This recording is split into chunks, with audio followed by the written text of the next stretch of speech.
एक बार एक गांव में कृष्णा नामक व्यक्ति रहता था। हर रोज वह दूध से घी बनाया करता था और अपने गांव के बाजार में बेचता था। यही थी उसकी रोजी रोटी कमाने का जरिया। अपने शुद्ध और मजेदार घी के लिए कृष्णा बहुत मशहूर था। घी ले लो, शुद्ध देसी गाय का घी ले लो, घी ले लो, घी ले लो। एक दिन एक मिठाई वाला सुंदर ने कृष्णा को बुलाया और 1 किलो घी के लिए मांगा। कृष्णा गया उसके पास। कृष्णा भाई, मुझे 1 किलो घी चाहिए।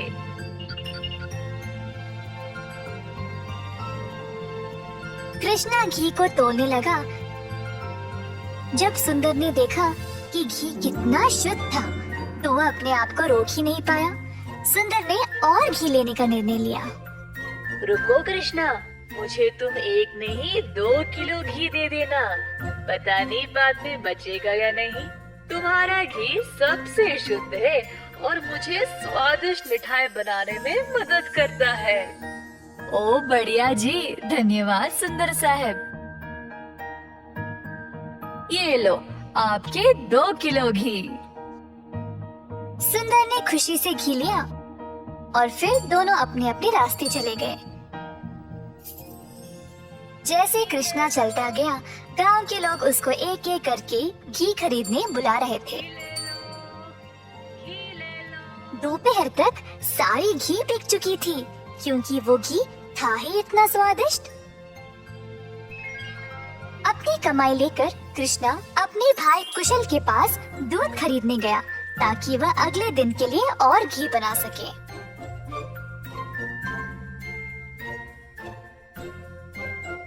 हर रोज कुशल देखता था कि उसका भाई बहुत घी बेचकर अच्छा पैसा कमा रहा था और उसका कारोबार दिन पे दिन और भी ज्यादा बढ़ने लगा।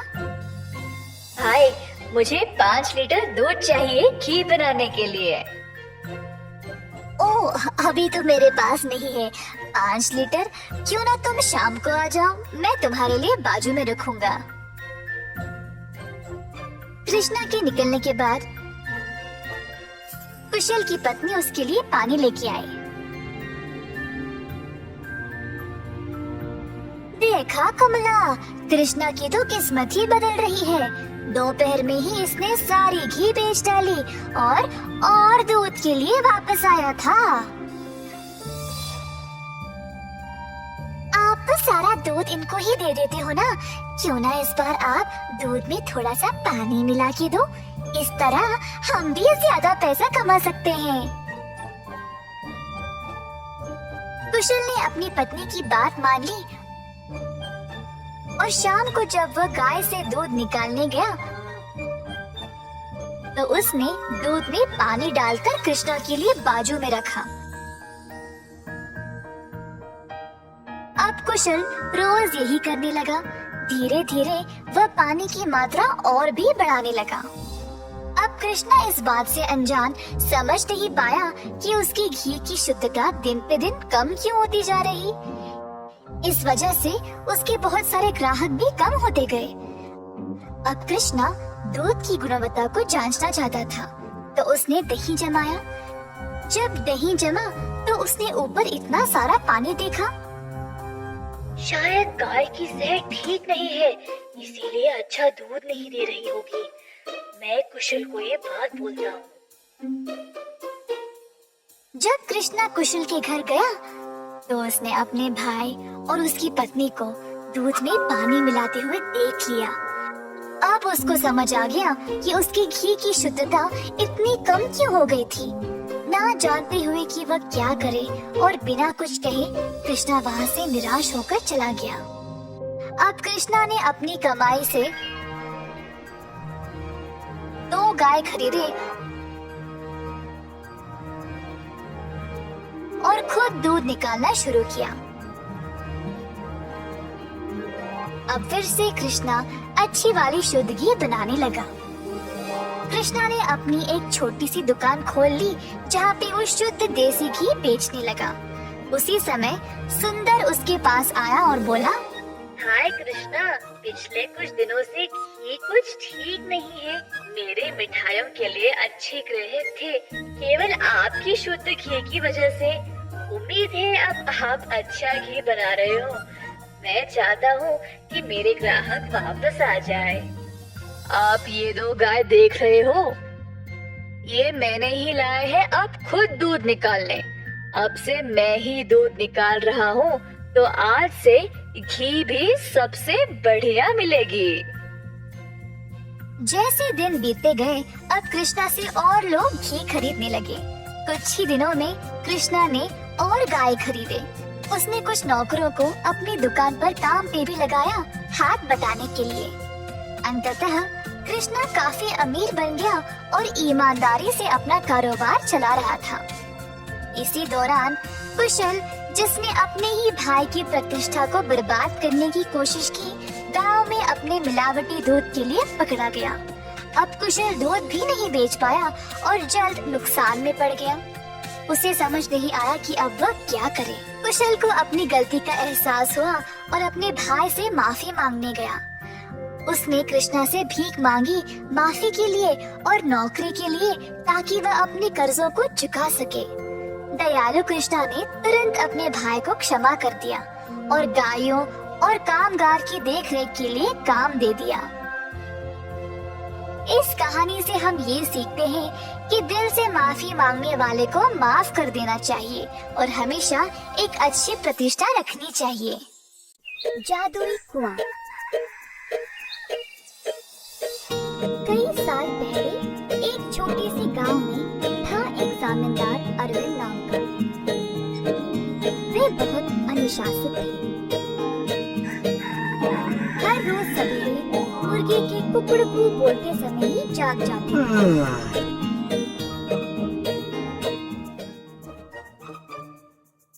फिर अपने नौकरों को जगा के उन्हें काम पे भेजते थे। चंद्रा और सूरी नामक दो मुलाजिम जमींदार के लिए काम पे नए नए आए हुए थे, परंतु वे दोनों काफी आलसी थे और सवेरे उठ के खेत में जाना उनके लिए बहुत कठिन लग रहा था। दोनों एक कुएं के पास सोते थे।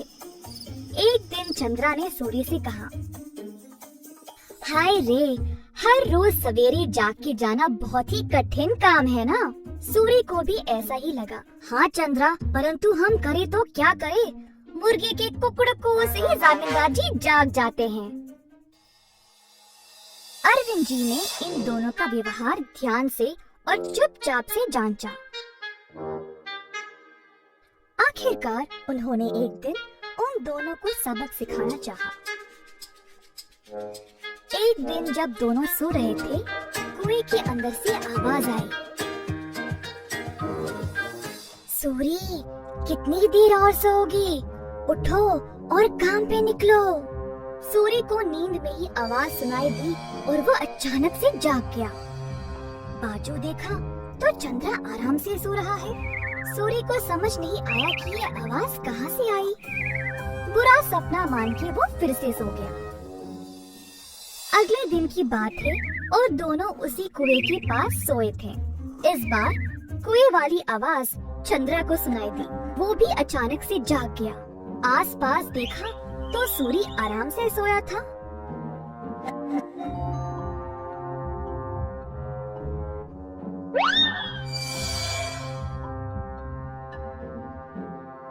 कोई बुरा सपना था शायद, ऐसा सोचकर वो भी फिर से सो गया। अगले दिन जब वे दोनों फिर से वहीं पे सो रहे थे, अचानक से एक खतरनाक आवाज सुनाई दी। दोनों एक साथ जागे और डर गए, एक दूसरे को देखने लगे। भाई सूरी, आपको भी सुनाई दिया क्या? हाँ चंद्रा, मैं बहुत डर गया और ये कोई बुरा सपना भी नहीं है।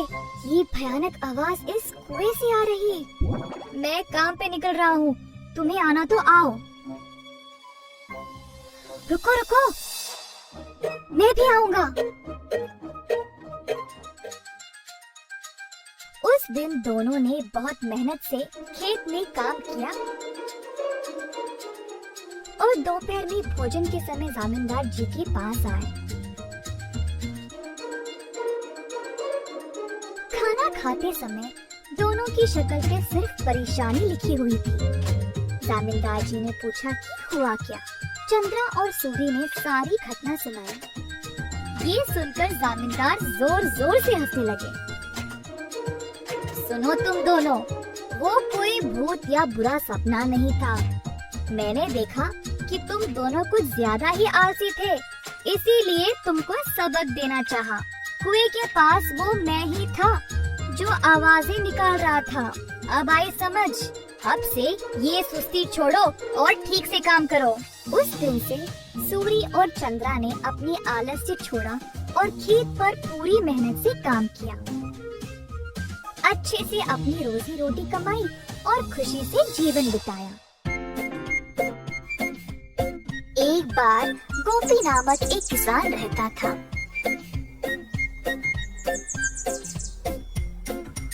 गोपी बहुत मेहनती था। सब लोग उसको पसंद करते थे और उसके साथ अच्छा व्यवहार करते थे।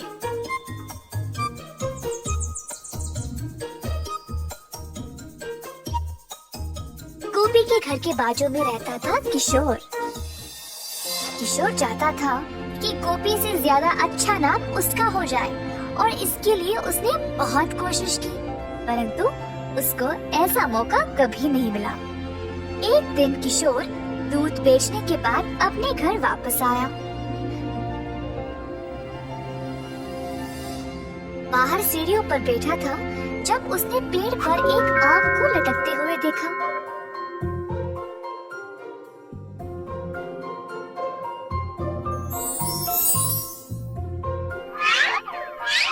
उसने आम को तोड़ा और अपने रुमाल में बंद कर दिया। आम को पकड़ के वह गोपी का इंतजार कर रहा था। जब गोपी वापस आया तब किशोर उसके पास गया और बोला, ओ गोपी, मैं तुम्हारी प्रतीक्षा कर रहा था। क्या बात है किशोर? मैंने इस रुमाल में एक फल को लपेटा है। क्या तुम अंदाजा लगा सकते हो कि इसमें क्या है? अगर तुमने सही जवाब दिया तो तुम खुद अपने हाथों से मेरे घर से जो मर्जी ले जा सकते हो। अगर तुमने गलत बोला तो मैं अपनी मर्जी से अपने हाथों से कोई भी चीज तुम्हारे घर से ले जाऊंगा। ठीक है, मुझे लगता है इसमें अमरूद है। गलत जवाब, इसमें आम है। अरे अच्छा, अब क्या? चलो तुम्हारे घर चले, मैं अपने हाथों से जितना हो सके ले जाऊंगा। दोनों चलते हुए गोपी के घर की ओर गए। घर में प्रवेश करने से पहले किशोर को दरवाजे के पास एक सीढ़ी दिखाई दी। तुरंत उसको उठा के बाजू में डाल दिया और घर के अंदर चला गया, परंतु गोपी वहीं पे खड़ा रहा। गोपी, वहीं क्यों रुक गए? तुमने तो सीढ़ी उठा ली थी ना, फिर उसको बाजू में रख के अंदर क्यों चले गए? क्या मतलब तुम्हारा? हाँ, अपने दोनों हाथों से तुमने सीढ़ी को उठा लिया था ना, तो अब इस सीढ़ी को उठाओ और जाओ। ऐसा कहकर गोपी अपने घर के अंदर चला गया। किशोर ने गोपी को रोक कर कहा, ये धोखा है। नहीं नहीं, मैं नहीं मानूंगा। अच्छा ठीक ठीक। अच्छा अब तुम बोलो, मेरे हाथ में क्या है? अगर सही जवाब दिया तो मैं किसी को नहीं बताऊंगा कि तुम अपने दूध में आधा पानी मिलाते हो, पर अगर तुम गलत हुए तो मैं पूरे गांव में इस बात को फैला दूंगा। हाय, अपनी बुद्धिमानी से तुमने मुझे फंसा लिया। ठीक है, मुझे लगता है तुम्हारे मुट्ठी में अंगूठी है। टोपी ने अपनी मुट्ठी खोली और दिखाया कि कुछ भी नहीं है अंदर। मेरी मुट्ठी खाली है, तुम हार गए। क्या तुम अब सबको मेरे बारे में बता दोगे? मैं अब से इतना पानी दूध में नहीं मिलाऊंगा, जितना जरूरी उतना ही। गलती हो गई, कृपया मुझे जाने दो।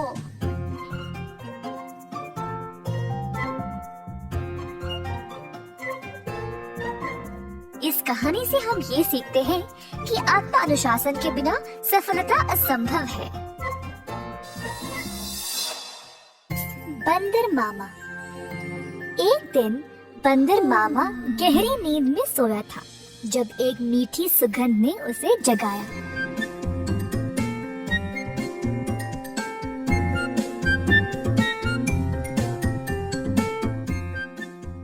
अपनी टोपी और जूते पहनकर बाहर निकल पड़ा खुशबू सूंघते सूंघते।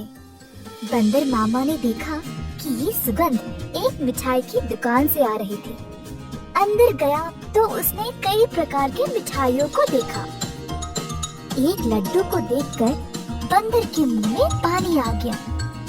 जैसे ही बंदर लड्डू को उठाने गया, दुकान की मालकिन भालू ने बंदर का हाथ पकड़ के रोक दिया। बंदर भालू की ओर देखकर डर गया, तुरंत पीछे मुड़कर रोते रोते घर वापस भाग गया। टोपी और जूते को निकाल फेंक के निराश बैठा रहा कि मिठाई खाने को नहीं मिली। भालू काफी आलसी थी। जब उसने देखा कि बंदर उसकी मिठाइयों की सुगंध को सूंघ कर आया, उसके दिमाग में एक विचार आया। भालू अपनी दुकान में मिठाई संवारने के लिए बहुत आलसी थी, तो उसने सोचा कि वह सारे जानवरों को मिठाई की सुगंध से आकर्षित करके उन सबसे सारा काम करवाएगी। अगले दिन भालू जानबूझ के मिठाई हाथ में लिए सड़क पर चलने लगी। मिठाइयों की सुगंध से सब जानवरों को आकर्षित करे, यही थी उसकी योजना।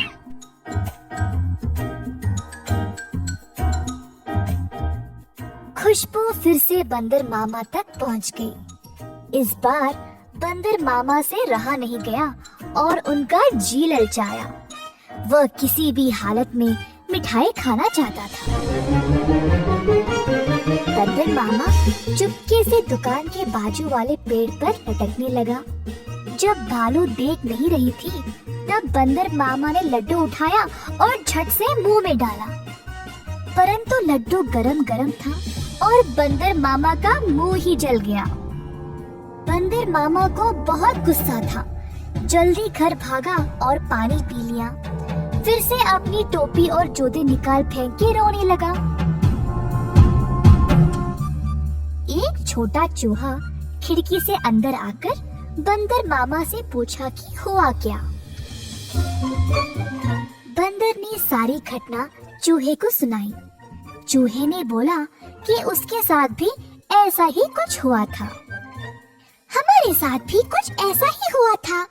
हमें भी वो मिठाई चखनी है। मेरे पास एक योजना है, लेकिन कुछ दोस्तों की मदद की आवश्यकता होगी। चूहा जल्दी से गया और कुछ दोस्तों को लेकर बंदर मामा के घर वापस आया। चूहे की योजना के अनुसार सारे जानवर दुकान के खुलने से पहले ही वहां पहुंच गए। दुकान के पीछे के रास्ते से एक सुराख बनाया और अंदर घुस गए। एक बंदर सारे मिठाइयों को देखकर ललचा गया। जोश में आकर कूदने लगा और नाचते नाचते केक के मिश्रण में गिर पड़ा। एक और बंदर एक बड़े से बाल्टी में झांका, ये सोचकर कि अंदर मिठाई होंगे, और फिसल के उसी के अंदर गिर गया। तीसरे बंदर ने एक बड़ी गोल सी थाली पर लड्डू देखा। थाली की ओर दौड़ा और लड्डू खाने की कोशिश की, परंतु थाली गोल गोल घूमने लगी। बंदर लड्डू के पीछे भागता रहा और थाली रुकने का नाम ही नहीं ले रही थी। इसी दौरान भालू दुकान पर आ पहुंची। एक बंदर केक के मिश्रण में फंसा था। दूसरा बड़े बाल्टी में और तीसरा बस लड्डू के पीछे गोल गोल घूम रहा था। ये सब देखकर भालू आश्चर्यचकित रह गई और सोची कि ये बंदर यहाँ चोरी करने आए हैं। जल्दी से एक छड़ी उठाई और बंदरों को मारने ही वाली थी, जब एक बंदर ने बोला, हम यहाँ चोरी करने नहीं आए हैं, हम केवल आपकी मिठाई को चखना चाहते थे। इनकी सुगंध इतनी मजेदार है, बस हमसे रहा नहीं गया। भालू ये सुनकर जोर से हंसने लगी। मेरे दुकान में चोरी छुपे घुसना गलत बात है। खैर छोड़ो, वैसे भी मुझे मिठाई बनाने में मदद चाहिए। अगर तुम लोग हर रोज मेरी सहायता करोगे तो मैं तुम्हें अच्छे अच्छे मिठाई खाने के लिए दूंगी। ये सुनकर बंदर मामा और उसके दोस्त खुश हो गए। उस दिन से सब जानवर मिठाई की दुकान पर काम करने लगे। भालू ने अच्छे से बंदरों का फायदा उठाया, बंदरों से मिठाई बनवाई और सजा संवार के रखवाया भी। मिठाई बेचने का काम भी बंदरों को ही दे दिया और भालू सिर्फ बैठ के मजे ले रही थी। भालू का पति ये सब देख रहा था।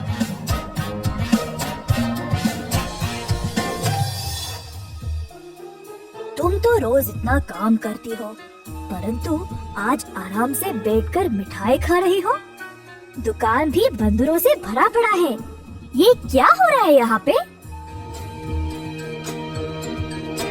बंदरों ने मेरा काम आसान कर दिया है। वे खुशी खुशी सारा काम कर रहे हैं और बदले में मुझे ज्यादा कुछ देने की आवश्यकता भी नहीं। बस दिन में एक एक मिठाई देके काम चला रही हूँ। बंदर मामा कोने में इन दोनों की बातें सुन रहा था और ये सब जानकर उसे बुरा लगा। बंदर को एहसास हुआ कि भालू उसका और उसके दोस्तों का इस्तेमाल कर रही थी। बंदर मामा आगे आया और बोला, भालू जी, हमें आपकी मिठाई बहुत ही ज्यादा पसंद है, परंतु आप हमारी इस कमजोरी का फायदा नहीं उठा सकते। ऐसे स्वार्थी बनके किसी को इस्तेमाल करना गलत बात है।